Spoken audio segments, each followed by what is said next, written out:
If your movie was the first to gross over $1 billion, and at the time the highest grossing film of all time, and won 11 Academy Awards, is it any wonder that James Cameron just got up and said, "I'm the king of the world!" Woo!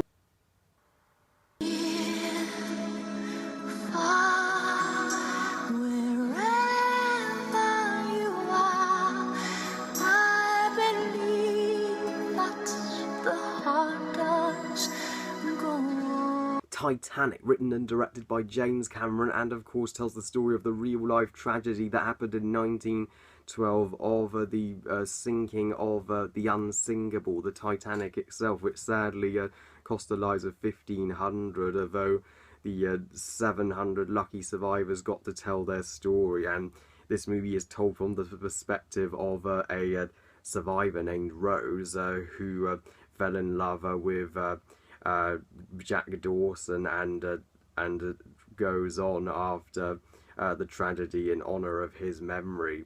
Now, Titanic, one does not review James Cameron's masterpiece. One does not review, at the time, the first film to break $1 billion and the highest grossing film of all time. Well, now it's second after Avatar came along and topped it. One does not review this movie lightly, as there is a great people that love Titanic, but there's also a great people who hate it and think it's overrated. But I have to say, which camp am I in? I absolutely love Titanic. Titanic is a guide how to make a perfect film. It really is. Titanic, it's landmark filmmaking. James Cameron, you've done it again. If you've seen my top 10 favourite directors, you know why James Cameron is #1. He can give you an experience and just take you on a journey like no other director, I think. I'm so happy he re-released Titanic in 3D. Not only boosted up Titanic's takings to $2 billion, so James Cameron must be proud. He is just swimming in billions of dollars from both Titanic and Avatar. But I think Titanic was made to be in 3D, and it's honoured the 100th anniversary of the Titanic, as it was released in 3D in 2012. Now this is the 20th anniversary of the movie and the 105th anniversary of the sinking of the Titanic, so this is the perfect time to be reviewing this movie for me, and boy, I have so much love and praise to give it. And if there's one thing Titanic does outstandingly, it respects the real life event. James Cameron doesn't give us a false indication that the Titanic won't sink. He knows the Titanic sank. He knows sadly 1,500 people lost their lives, and he totally handles that with respect, as well as adding some originality to it. He adds some interesting timeless characters that we can follow on this tragedy and care about. People complain about the inclusion of the love story in this movie, saying it's not historically accurate, that Jack and Rose never existed, but Cameron tried to be as historically accurate as he could, and besides, we have to have protagonists that we can relate to, and there could have been two lovers on that ship that day. We don't know that, and that's what I love. James Cameron really wasn't afraid to do that, and you can't deny, guys, Titanic is outstandingly made. That ship looks like an exact replica of the Titanic in present day. I don't know how James Cameron and his team did that, but they put their heart and soul into building that ship. It felt absolutely gigantic, absolutely enormous. I love how, and the cinematography is incredible too, how it shows every single angle of this ship. But you get to see not just how incredible and magnificent it is outside, but the inside as well. He actually got it right, how there's first class, second class, and third class.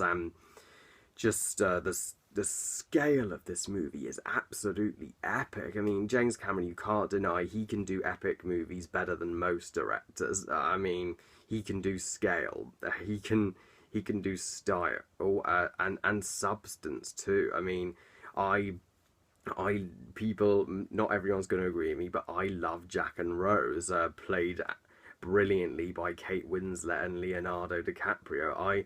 I love Rose. She's such a strong character, and I love how this is her story and her journey. Because if you were a survivor of the Titanic and you met someone who you lost, you're gonna remember that for the rest of your life, and that's affected her even when she's 100 years old, telling the story to some crewmen who have discovered the remains of the ship. And I love how even though her mother is hard on her, and she's being forced to mingle with the first class people, she's being married to this douchebag. She is so strong, and chooses Jack because Jack changed her life. He encouraged her to be herself. Yeah, Jack's a great character too. He brought out the good in Rose, and he always has stands by her throughout the journey. And I think their romance is one of the most powerful romances in any movie. It is absolutely outstandingly executed, this romance. I mean, they both want to be free. They both want the same thing. So you get the motivation why they'd fall in love, and just that scene where Rose just goes out on the edge of the ship and holds her arms with Jack holding her. That is one of the most iconic moments of cinema, and especially love the scene where Jack draws Rose naked, wearing only the necklace. That is again another iconic movie moment, and yeah, Kate Winslet must have loved doing that scene. Lol, but yeah, I'm sorry. I know people call this romance corny and cheesy all the time, but I genuinely believe there's a strong bond between these two. They are in love. James Cameron brilliantly did Jake and Neytiri's romance in Avatar, and he does it brilliantly here. I know people also complain about this movie's cheesy dialogue, like "I'm the king of the world," but I think that's great dialogue. I don't care what anybody says. I love that line. That is again a classic movie line, and I'm so glad James Cameron actually yelled that when he won the Oscar. He should be proud of his achievement. And the movie is long. It's a 3-hour movie, and its trailer is one of the longest trailers in movie history. It's literally 4 minutes, which shows how epic the film really is. But it's worth the 3-hour runtime. Without the 3-hour runtime, the characters would not have been as well developed. The sinking of the Titanic wouldn't have been as dramatic as it could be. We wouldn't. The 3-hour running time, it's perfect for this film. If the film was any shorter, it wouldn't have been as satisfying. And the film really starts out pretty much of the Titanic just journeying to America, and focuses on developing Jack and Rose's romance. It's not really until the second half when we get the actual tragedy, the sinking of the Titanic, where it just becomes the ultimate fight for survival. And the first half of the film I love for character development, but the second half of Titanic, it's absolutely epic. Avatar had the same structure as well. I was rooting for Jack because we established all these characters and all these people on board the Titanic. I was rooting for them to survive and stay alive every freaking second. This is one of the most intense survival movies just ever created. I mean, James Cameron, he can do some legitimately intense scenes, and he can really make you cry. You got to applaud him for that. And I love how he is historically accurate. The lifeboats weren't being fooled, and women and children were allowed on first, and the men had to wait. And people say this movie isn't historically accurate, and just when the Titanic's just gradually crushing and sinking. Oh my gosh, it's an jaw-droppingly shocking moment. I mean, this movie for its time had the best visual effects ever made. It's that ambitious, and the effects still hold up today. They do not look dated one bit, even 20 years later. Yeah, fun fact, at the time, Titanic had the most visual effects in a movie. It had like over 500 visual effects shots. Yeah, so it was a technical marvel for its time, and still is. Yet it didn't need all CGI. It brilliantly blends practical effects too. And the last few moments when Jack and Rose are just in the water, clinging on for dear life, and people are just freezing to death. Oh my gosh, it's truly devastating stuff. I mean, one can only imagine what it must have been like to win actually one of the few people who weren't lucky enough to make it off the ship as it sunk. Oh my gosh, I can't deny I was crying the entire time. And when Rose, she was so freezing, she was considering giving up, but Jack told her not to. That's so sweet. He gave his life for her. He was like, "Promise me you will live a full life, and you will be happy for me." Jack's death is one of the saddest movie deaths just ever, but at least he died saving the woman he loved, and she went on to honour his memory and never let go. That's one thing to love about James Cameron. He's great with characterising female characters, and he makes females badasses. He's he does gender equality brilliantly, better than most, and that's a great message for us all. That's the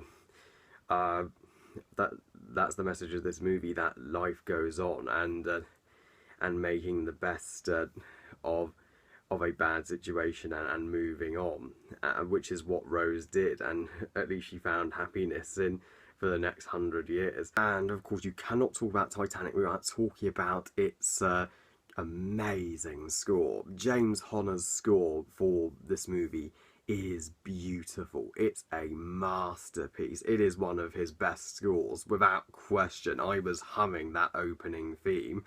Da, da, da, da, da, da, da. Oh, and who can forget Seed on Diamonds' magnificent end credits song, My Heart Will Go On. That well deserved the Academy Award for Best Original Song. That is one of the best movie songs of all time. Not much compares. And yeah, Titanic. What else can I say? I'm so happy this movie won 11 Academy Awards. I'm so happy it got James Cameron a Best Director and Best Picture Oscar. It truly deserved it. It is one of only 3 movies to win 11 Academy Awards, along with Ben-Hur and The Lord of the Rings, The Return of the King, and it's a worthy contender in that. I mean, it's a prime example of how to make a perfect film. It has a great direction, great performances, great production design, great cinematography, great pacing, just great score and great scenes in general. It's an absolute cinematic masterpiece, and if you're one of those people that find it overrated, just give it another watch. You might like it on second viewing, and you know what rating I'm gonna give it. I give Titanic 5 stars out of 5. So yeah, happy 20th birthday, Titanic, and thank you, James Cameron, for giving us this amazing movie. Yeah, so yeah, if I made a top 10 best movies of all time, that would be a hard choice, but Titanic would definitely be in there along with Avatar. It is one of the classics of modern cinema and just art. So, well, I love you guys. Thank you for watching. I hope you guys enjoyed this review. And what do you think of Titanic? Please comment and let me know. Please like this video and subscribe. Please follow on Twitter and on Google+. And I'll see you all next time. Bye, guys.